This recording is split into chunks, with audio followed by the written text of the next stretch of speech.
विद्यार्थी मित्रांनो नमस्कार. इयत्ता 9वी इंग्रजीमधील 3.4 थिंक बिफोर यू स्पीक या पाठाचा इंग्लिश वर्कशॉप आज आपण सोडवणार आहोत.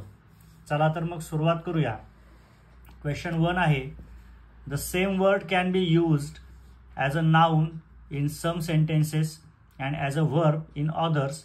फॉर एक्झाम्पल, इथे आपल्याला असं सांगितलेलं आहे की काही शब्द नाउन म्हणजे नाम म्हणून काही वाक्यात वापरले जातात आणि तोच शब्द इतर काही वाक्यांमध्ये क्रियापद म्हणून येत असतो. त्याची आता इथे उदाहरणे पाहूया.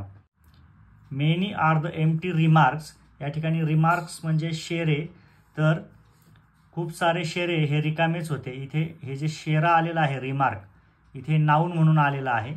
आणि खाली अ वाईज मॅन वन्स रिमार्क्ड. एका शहाण्या माणसाने एकदा एक शेरा मारला, तर इथे शेरा मारणे अशा अर्थाने हे क्रियापद म्हणून रिमार्क आलेला आहे. तर इथे दोन्हीकडे रिमार्क शब्द आहे, परंतु वरच्या वाक्यामध्ये तो नाउन आहे, नाम आहे, आणि खालच्या वाक्यामध्ये मात्र तो क्रियापद आहे. तर हेच आपल्याला वरती सांगितलं होतं की एकच शब्द काही वेळेस वाक्यात नाउन म्हणून येतो, काही वेळेस वाक्यात व्हर्ब म्हणून येतो. त्याचं उदाहरण हे आपल्याला दिलेलं होतं. आता पुढे पाहूया काय म्हटलंय. Make 2 sentences of your on with each of the words given below using the same word as a noun in one and as a verb in another. आता आपल्याला त्यांनी एक एक शब्द दिलेला आहे. हा शब्द असा आहे की तो काही वाक्यांमध्ये नाउन म्हणून येतो, तर काही वाक्यांमध्ये व्हर्ब म्हणून सुद्धा येत असतो. अशी वाक्य आपल्याला लिहायची आहेत, प्रत्येक शब्दासाठी 2-2 वाक्य. तर पहिला शब्द आहे change. He experienced a big change in his life. त्याने त्याच्या आयुष्यामध्ये मोठा बदल अनुभवला. या ठिकाणी बदल हा जो शब्द आलेला आहे, चेंज हा जो शब्द आलेला आहे, हा नाउन म्हणून आलेला आहे, नाम. इथे कोणती क्रिया सूचित होत नाहीये. ते त्याने त्याच्या आयुष्यामध्ये मोठा बदल अनुभवला आहे, चेंज अनुभवला आहे. चेंज नाउन म्हणून आलेला आहे. आता चेंज आपण क्रियापद म्हणून वापरूया. She changed her mind and join them. तिने तिचे मन बदलले आणि ती त्यांना जॉईन झाली. इथे तिने मन बदलले, बदलण्याची क्रिया घडलेली आहे, आणि चेंज्ड इथे व्हर्ब म्हणून आलेला आहे. अशा पद्धतीने नाउन आणि व्हर्ब दोन्ही प्रकारे आपण चेंजचा वापर करून इथे दाखवलेला आहे. पुढचा जो शब्द आहे तो आहे show. The young boy hosted the television show. टीव्हीवरील जो शो होता, तो शो एका तरुण मुलाने होस्ट केला, म्हणजे तो त्या शोचा अँकर होता, सूत्रसंचालक होता. अशा अर्थाने इथे शो हा टेलिव्हिजन शो इथे नाउन म्हणून आलेला आहे, म्हणजे तो टेलिव्हिजन शो म्हणजेच टी व्हीवरचा एक विशिष्ट कार्यक्रम अशा अर्थाने इथे आलेला आहे. इथे शो हे नाउन आहे. आता they showed us the way to the post office. त्यांनी आम्हाला पोस्ट ऑफिसकडे जाणारा रस्ता दाखवला. इथे दाखवला, शोड. इथे शो हे व्हर्ब म्हणून आलेला आहे, म्हणजे वरच्या वाक्यामध्ये नाउन, खालच्या वाक्यामध्ये तोच शब्द व्हर्ब म्हणून आलेला आहे. तिसरा शब्द आहे थ्रो. थ्रो म्हणजे फेकणे सुद्धा होतं, आणि एखादा बॉल फेकला गेलेला असतो तर ते नाम म्हणून सुद्धा थ्रो असं वापरला जातो. तर the naughty boy throws stones at the dog. खोडकर मुलं कुत्र्यावर दगड फेकून मारतात. या ठिकाणी थ्रोज हे व्हर्ब म्हणून आलेलं आहे, कारण तो कुत्र्यावर दगड फेकून मारत आहे. The wicket keeper could not catch the throw properly. Wicket कीपरला थ्रो व्यवस्थितपणे कॅच करता आला नाही, पकडता आला नाही. याला फेक आपण म्हणतो. विकेट कीपरने, खेळाडूने केलेली फेक त्याला पकडता आली नाही. तर चेंडू जो फेकला जातो, ती जी फेक असते, जसं आपण गोळा फेक, थाळी फेकमध्ये फेक शब्द वापरतो मराठीमध्ये, तर ती जी फेक आहे त्याला थ्रो असं इथे वापरलेलं आहे, आणि हे नाम आहे. तर अशा पद्धतीने वरच्या वाक्यामध्ये थ्रो म्हणजे फेकणे, आणि खालच्या वाक्यामध्ये थ्रो म्हणजे ती बॉलची फेक. अशा प्रकारे इथे नाउन आहे, इथे व्हर्ब आहे म्हणजेच नाम आहे, आणि इथे क्रियापद आहे. पुढील दिलेला शब्द आहे रिटर्न. आता रिटर्न हा शब्दसुद्धा आपण काही वेळेस व्हर्ब क्रियापद म्हणून वापरतो, तर काही वेळेस नाउन म्हणजेच नाम म्हणून वापरतो वाक्यात. त्याची उदाहरणं पाहूया. He will return from Pune soon. तो पुण्याहून लवकरच परत येईल. या ठिकाणी ही विल रिटर्न म्हणजे परत येईल. या ठिकाणी रिटर्न हे क्रियापद व्हर्ब म्हणून वापरलं गेलेलं आहे. खालच्या वाक्यामध्ये I shall meet him on his return from London. तो लंडनहून परत आला की मग मी त्याला भेटेन. या ठिकाणी रिटर्न नाउन म्हणून वापरलेला आहे. अशा प्रकारे वरती व्हर्ब आणि खाली नाउन एकच शब्द दोन प्रकारे वापरला गेलेला आपण इथे उदाहरणे लिहिलेली आहे. पुढे आहे बेनिफिट. इथे बेनिफिटचा अर्थ फायदा असा होतो आणि बेनिफिट क्रियापद म्हणून जेव्हा येतं तेव्हा एखाद्याचा फायदा करून देणे किंवा करून घेणे अशा अर्थाने सुद्धा वापरलं जातं. तर आपण नाऊन आणि व्हर्ब दोन्ही प्रकारांमध्ये त्याचा वापर करूया. He invests money in the mutual fund so that he will be benefited in future. तो म्युच्युअल फंडामध्ये पैसे गुंतवतो कारण पुढे त्याला भविष्यामध्ये त्याचा फायदा होईल. ह्या हेतूने तो पैसे गुंतवत आहे. तर इथे त्यातून त्याला फायदा होईल. इथे बेनिफिटेड म्हणजेच व्हर्ब क्रियापद म्हणून बेनिफिटचा वापर झालेला आहे, फायदा होणे. आणि इथे he is enjoying the benefits of his hard work and honesty. तो त्याचं जे हार्डवर्क आहे, कष्ट आहेत आणि प्रामाणिकपणा आहे त्याचे फायदे त्याला मिळत आहे, त्याच्या फायद्यांचा तो आनंद घेत आहे अशा अर्थाचं वाक्य आहे. तर इथे बेनिफिट्स म्हणजे आनंद किंवा फायदे अशा अर्थाने आलेलं आहे. तर इथे बेनिफिट नाऊन म्हणून आलेला आहे. पहिल्या वाक्यामध्ये बेनिफिट व्हर्ब म्हणून आलेला आहे. एकाच शब्दाचे दोन स्वरूपामध्ये वापर या ठिकाणी आपण केलेला आहे. यानंतर क्वेश्चन 2 आहे कंप्लीट द फॉलोविंग. आपल्याला इथे अर्धी वाक्य दिलेली आहेत, उरलेली अर्धी वाक्य आपल्याला पूर्ण करायची आहेत. पाठाच्या आधारे आपण ही माहिती भरणार आहोत. Our ears are like funnels because there is no door with which you can close them. आता इथे आपल्याला अर्ध वाक्य दिलेलं आहे की आपले कान हे नरसाळ्याप्रमाणे आहेत कारण त्याचं कारण आपण द्यायचं आहे. तर there is no door with which you can close them. तर त्याला कानाला कोणताही दरवाजा नाही ज्याद्वारे आपण त्यांना बंद करू शकतो. हा अर्धा भाग जोडून आपण वाक्य पूर्ण केलेला आहे. पुढचं अर्ध वाक्य आहे the 2 rows of teeth are like a fence because. आपल्या दाताच्या ज्या पंक्ती आहेत तोंडामधील त्या एखाद्या भिंतीप्रमाणे आहेत. बिकॉज कारण काय, तर आपल्याला ते कारण द्यायचं आहे. Every word you speak must pass through this wall of teeth. कारण आपण जे शब्द बोलतो ते सर्व शब्द ही भिंत पार करूनच बाहेर येतात, त्यांना हे भिंत पार करावीच लागते असं त्याचं कारण आहे. इथे आपण हे वाक्य पूर्ण केलेलं आहे. तिसरं वाक्य आहे C. The 2 lips are like a fence because. 2 ओठ हे सुद्धा भिंतीप्रमाणेच आहेत कारण before a word can be spoken it has to pass, it has to pierce through these 2 walls. कोणताही शब्द बोलण्यापूर्वी तो शब्द या 2 कुंपणातून पार पडणं आवश्यक असतं. हे कुंपण त्यांना पार पडावं लागतं. त्यामुळेच आपले 2 ओठ हे सुद्धा कुंपणाप्रमाणेच आहेत. पुढे डी आहे harsh words are like scattered bits of paper carried away by the wind because. जे आपण कठीण किंवा उद्धट शब्द किंवा काही वाईट शब्द आपण कोणाला तरी उद्देशून बोलतो, कटू शब्द उद्देशून बोलतो, ते एखाद्या कागदाच्या छोट्या छोट्या तुकड्यांसारखे असतात आणि ते वाऱ्याने इकडे तिकडे भरकटणारे तुकडे असतात त्याप्रमाणे असतात कारण it is very difficult to take them back. ज्याप्रमाणे कागदाचे तुकडे एकदा वाऱ्यात इकडे इतस्ता पसरले की ते गोळा करणं कठीण असतं, तसंच असे शब्द एकदा आपल्या तोंडून गेले की ते पुन्हा मिळवणं, पुन्हा मागे घेणं खूप कठीण असतं. त्यामुळे हे उद्धट शब्द किंवा दुसऱ्याला दुखावणारे शब्द हे वाऱ्यामध्ये पसरल्या गेलेल्या कागदाच्या तुकड्यांसारखे असतात. असं हे वाक्य आपण इथं पूर्ण केलेलं आहे. प्रश्न तिसरा पाहूया. Right a brief summary of the story of the young man and his spiritual teacher making the young man the narrator.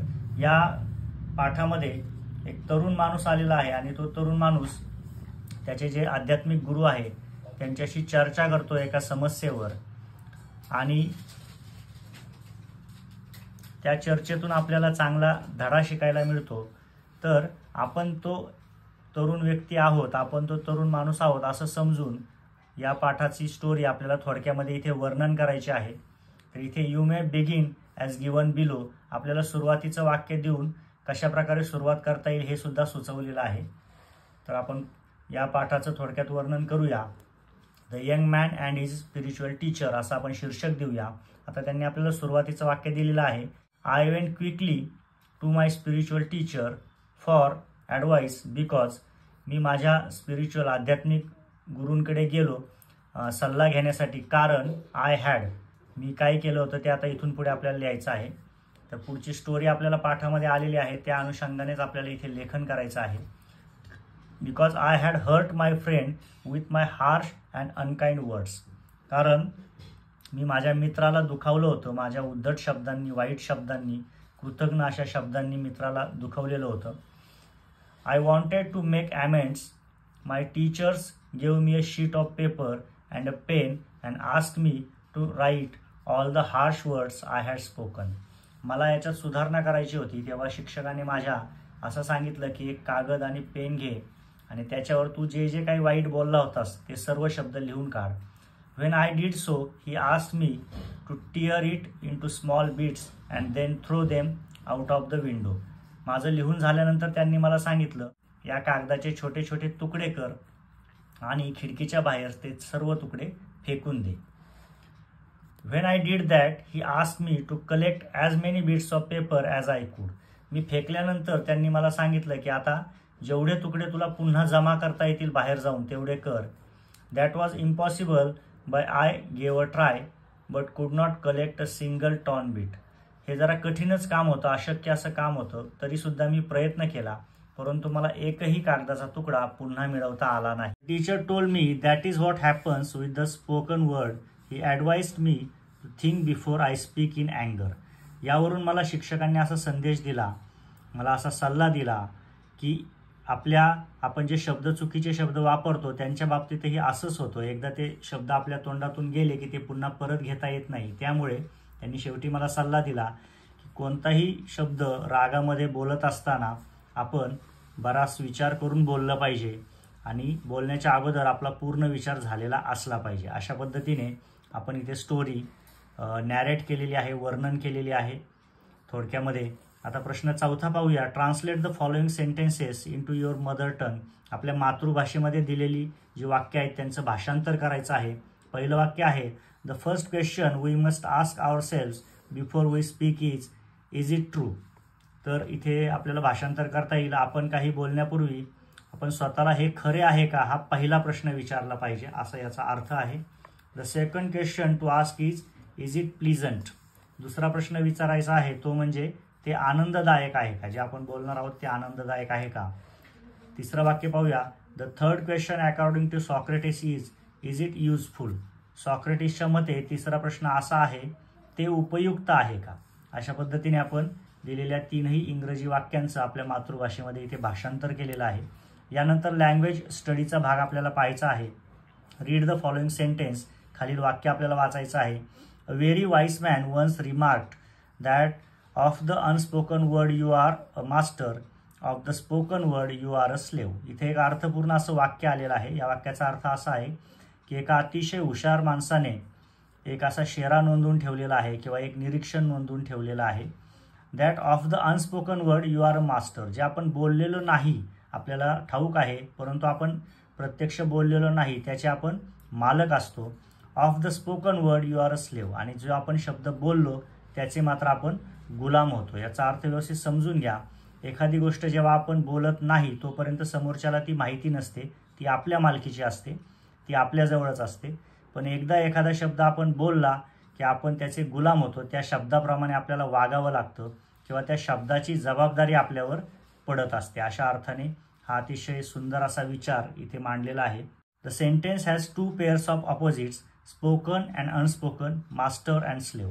या वाक्यामध्ये 2 विरुद्धार्थी शब्दांच्या जोड्या आलेल्या आहेत. पहिली जोडी आहे स्पोकन अँड अनस्पोकन, म्हणजे बोलले गेलेले, आणि अनस्पोकन म्हणजे न बोलले गेलेले. मास्टर अँड स्लेव, मास्टर म्हणजे मालक आणि स्लेव म्हणजे गुलाम, हे सुद्धा विरुद्धार्थी शब्द आहेत. या 2 जोड्या ह्या एकाच वाक्यामध्ये आलेल्या आहेत.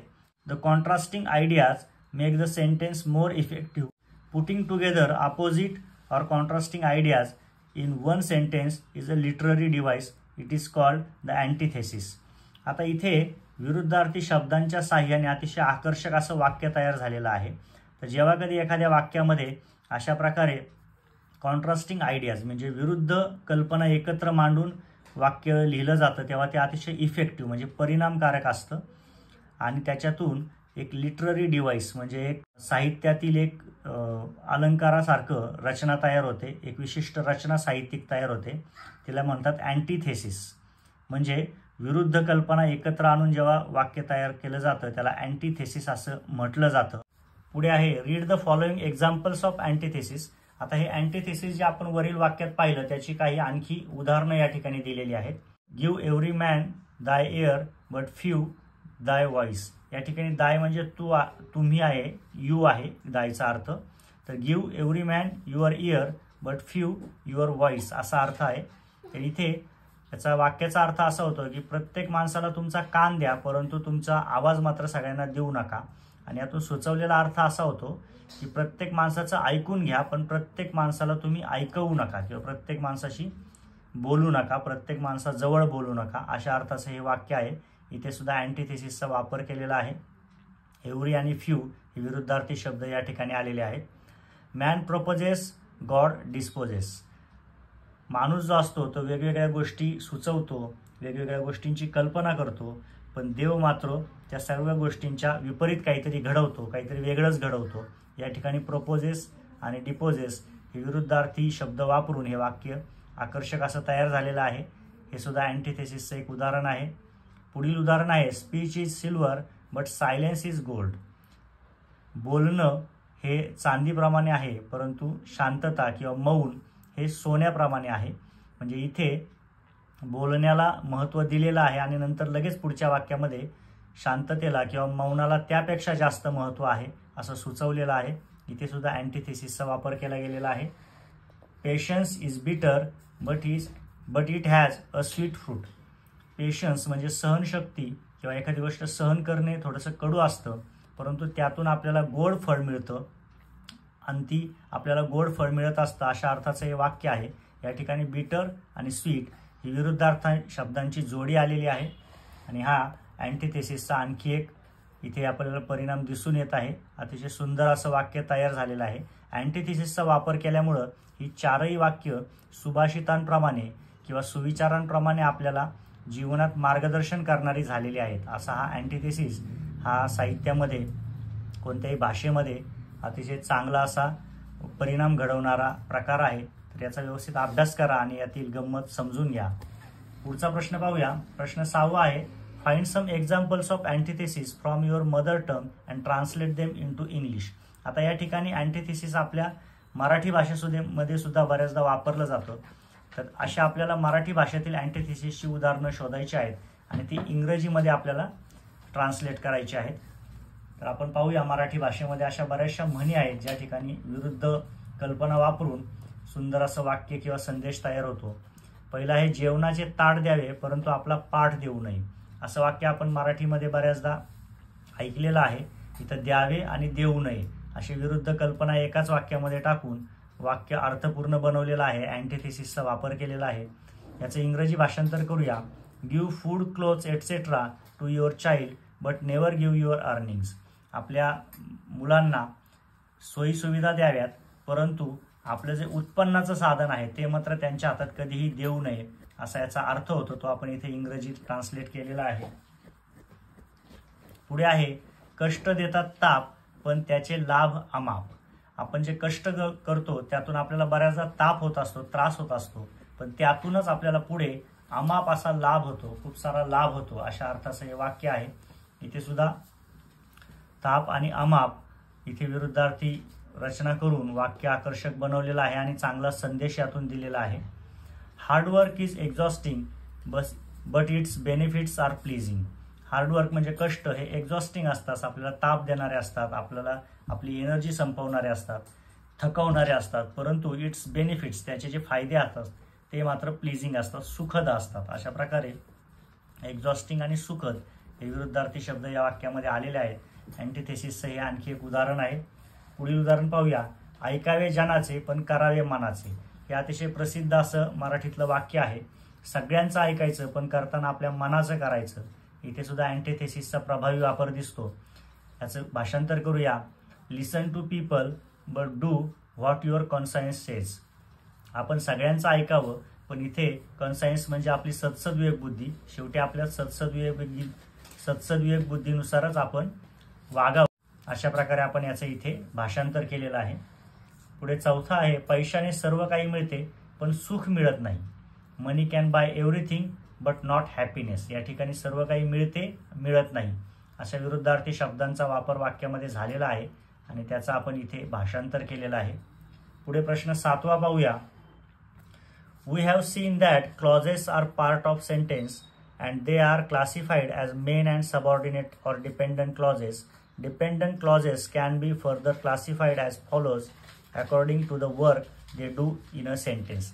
आपण मागच्या पाठामध्ये क्लॉजेस विषयी माहिती पाहिलेली होती. त्यामध्ये एक मेन क्लॉज असतो आणि सबऑर्डिनेट किंवा डिपेंडंट क्लॉज असतो हे शिकलो होतो. मेन क्लॉज म्हणजे मुख्य उपवाक्य आणि सबऑर्डिनेट किंवा डिपेंडंट क्लॉज म्हणजे दुसरं गौण उपवाक्य.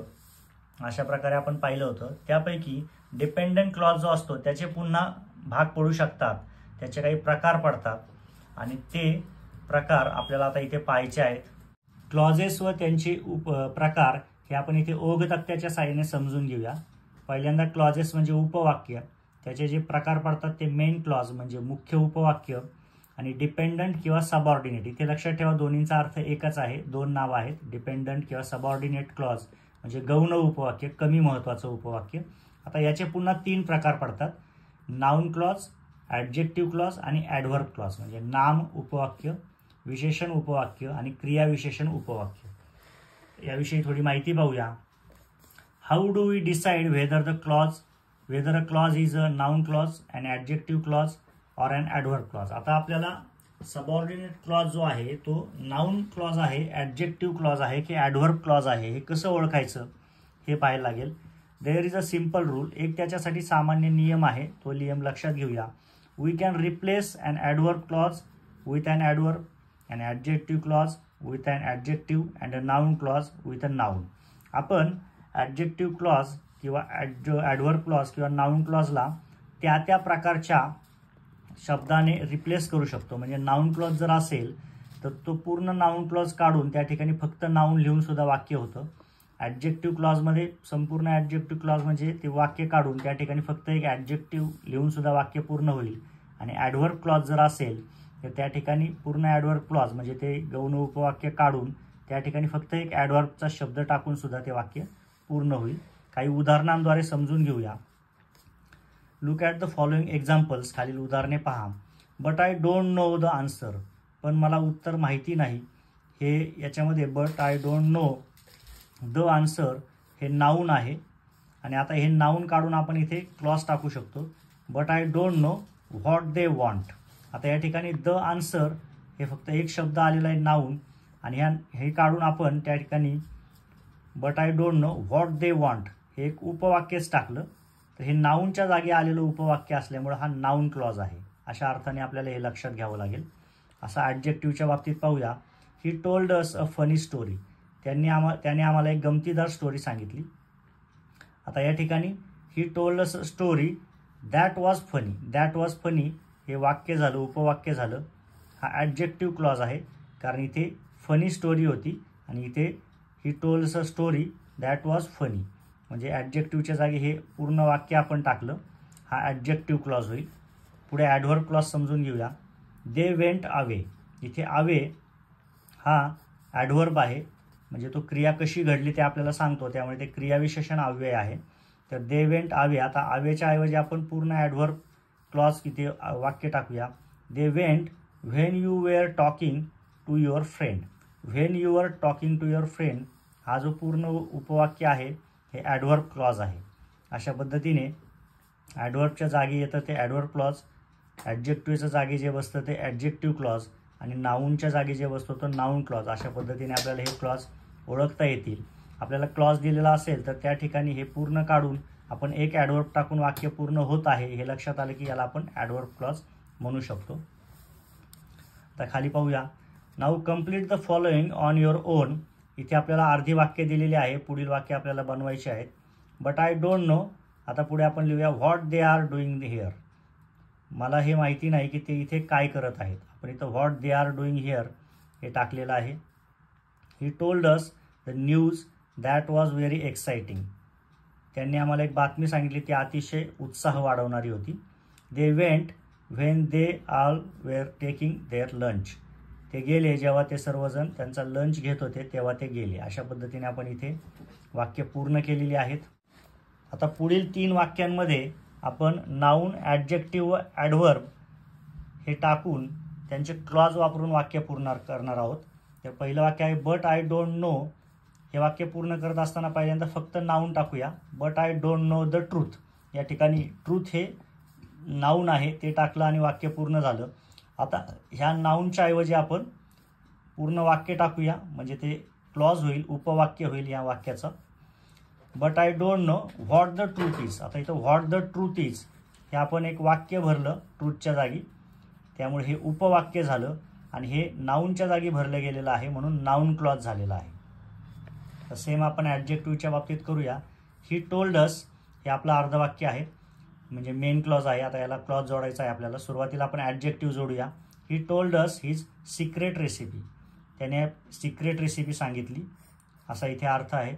तर he told us recipe which was a secret. या ठिकाणी व्हिच वॉज अ सिक्रेट हा पूर्ण वाक्य टाकला आपण, हे उपवाक्य झालं, हे मुख्य वाक्य झालं आणि हा ॲडजेक्टिव्ह क्लॉज झाला, कारण ॲडजेक्टिव्हच्या जागी तो आलेला आहे. पुढे तिसरा आहे ॲडवर्ब क्लॉज आणि ॲडवर्ब. दे वेंट हे आपलं अर्धवाक्य आहे. दे वेंट इमिडिएटली, चटकन, ते लगेच निघून गेले. या ठिकाणी इमिडिएटली हे ॲडवर्ब आहे. आता हे ॲडवर्ब काढून आपण इथे जर वाक्य टाकलं तर तो ॲडवर्ब क्लॉज होईल. They went as soon as they woke up. ते उठताच लगेच निघून गेले. As soon as they woke up हे जे वाक्य आहे हे ॲडवर्ब क्लॉज होईल. या ठिकाणी हे मुख्य वाक्य आणि हे सबऑर्डिनेट किंवा डिपेंडंट क्लॉजपैकी ॲडवर्ब क्लॉज. अशा पद्धतीने आपण नाऊन क्लॉज, ॲडजेक्टिव्ह क्लॉज आणि ॲडवर्ब क्लॉज कशा प्रकारे वाक्यामध्ये येतो हे इथे समजून घेतलेलं आहे. या ठिकाणी आपला इंग्लिश वर्कशॉप पूर्ण होत आहे. पाठाखाली आलेले सर्व प्रश्न आपण इथे व्यवस्थित सोडवलेले आहेत. त्यानंतर सबऑर्डिनेट क्लॉजचे जे 3 प्रकार पडतात, नाऊन क्लॉज, ॲडजेक्टिव्ह क्लॉज व ॲडवर्ब क्लॉज, यांचेसुद्धा उदाहरणांसह स्पष्टीकरण पाहिलेलं आहे. या सर्वांचं पुन्हा एकदा वाचन करा आणि व्यवस्थित अभ्यास करा. धन्यवाद.